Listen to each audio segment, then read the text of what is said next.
The first step in creating a time slot for live streaming is to go to Google Calendar. You can access Google Calendar by going to google.com and clicking the grid in the top right corner. Then select Calendar. Alternatively, you can go to calendar.google.com as a shortcut. Now click the Create button in the top left corner to create a new time slot in which to host a live stream. Be sure that you name your event.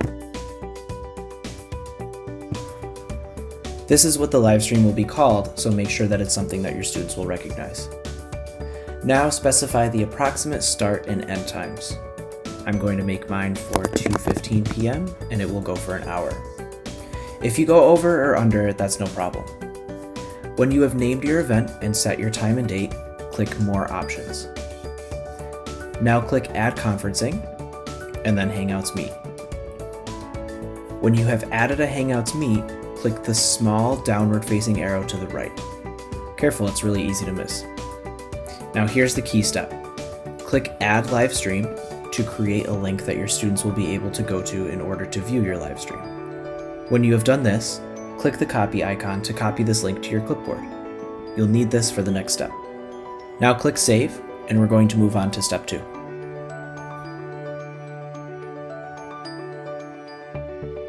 Once you have your live stream link copied to your clipboard, go to Google Classroom. Again, you can go to google.com and use the grid, this time selecting Classroom. Or you can just shortcut to classroom.google.com. Enter the class in which you wish to post the live stream link. Now, click the white rectangle at the top of the page that says Share something with your class. Type a message to your students explaining what the link is and where to find it.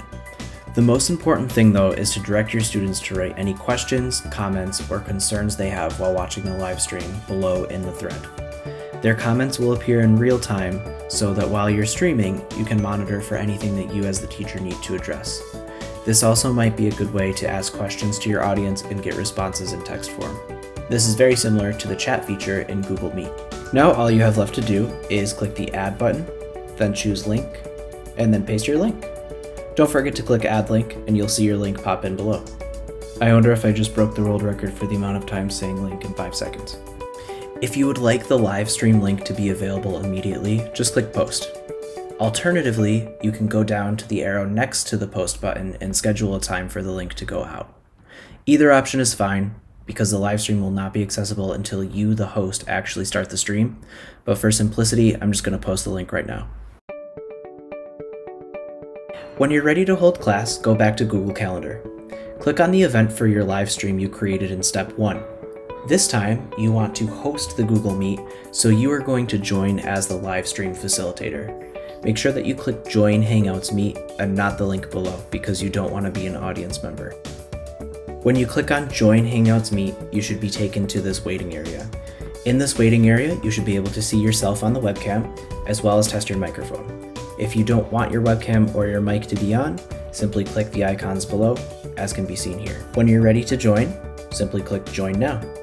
Please note that you have not yet started your live stream, and nobody can actually see you until you go ahead and start the stream. So to do this, simply click the 3 vertical dots in the bottom right corner of the stream window, and then just click Start Streaming. When you click to start streaming, you'll get a message asking if everyone's okay with the streaming. Generally, if your participants have logged into the stream and are waiting for you to begin the stream, they are okay with it, so you can go ahead and click the Start Streaming button.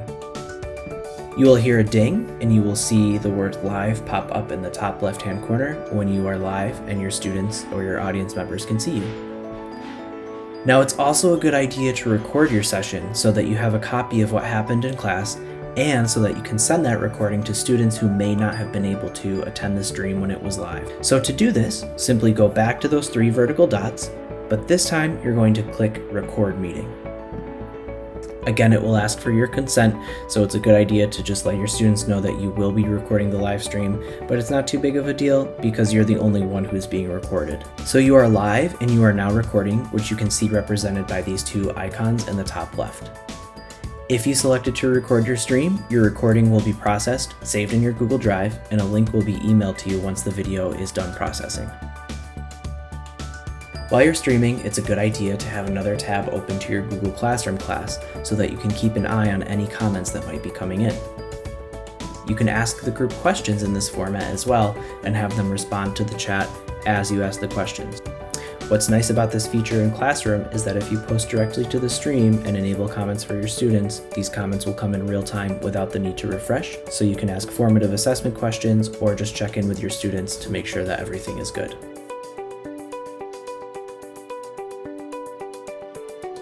When you're ready to end your stream for the day, simply click on the hang up icon at the bottom to end your call. Closing the tab works exactly the same way. It will end the stream for everyone, and all participants will be disconnected at the same time, until you reopen your stream. In order to use Google Classroom for backchannel chat, you need to give your students the ability to actually post comments to the stream. So to do that, go to the gear icon in the top right corner of your class. Now scroll down to the General section. You should see the word Stream, and to the right of that, there will be a drop-down menu. Make sure the setting to the right of Stream says either Students can post and comment or Students can only comment. To keep the clutter on your stream to a minimum, I would recommend choosing the latter. Students can only comment. Then click Save. In the comment section, you might come across a student or two who want to post some irrelevant or off-topic things and be a little bit disruptive. If that becomes an issue, simply hover your mouse over the student's comment, click the 3 vertical dots, and then select Mute. When you click Mute, it will ask you if you would like to also delete the comment, and it will tell you a summary of exactly what will happen when that student becomes muted.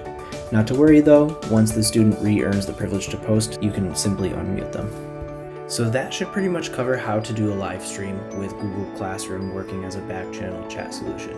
If you have any questions, please don't hesitate to email me at btaylor@candercs.org, tweet to me at SeniorTaylor2, or feel free to pop into online office hours from 7:30 a.m. to 3 p.m. Monday through Thursday and 2:30 p.m. on Fridays at bit.ly/BenTechTime. Stay well, and I'll see you soon.